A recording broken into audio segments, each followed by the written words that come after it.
Patong-patong ang kaso ko. Ang balita ko, may warrant daw ako pag...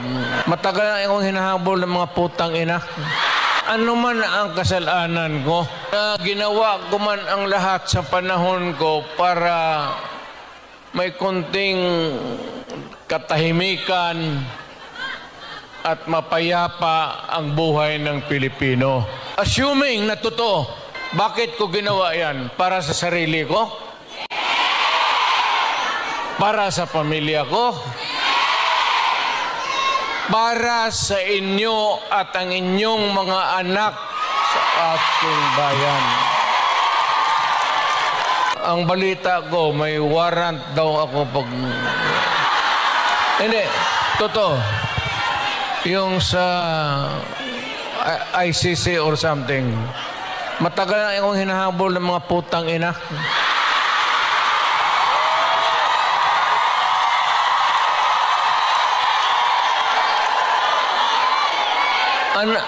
Ano man ang kasalanan ko, na ginawa ko man ang lahat sa panahon ko para may konting katahimikan at mapayapa ang buhay ng Pilipino. Ang problema nito, ewan ko kung ang tingin ng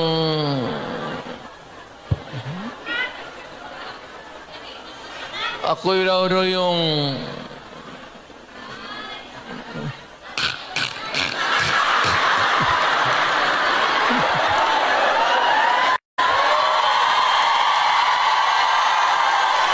o ganito na lang.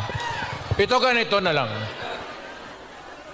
O sabi ko, assuming na totoo talaga yung naririnig ninyo, bakit ko ginawa yan? Para sa sarili ko? Para sa pamilya ko? Para sa inyo at ang inyong mga anak sa ating bayan. Kaya ako man...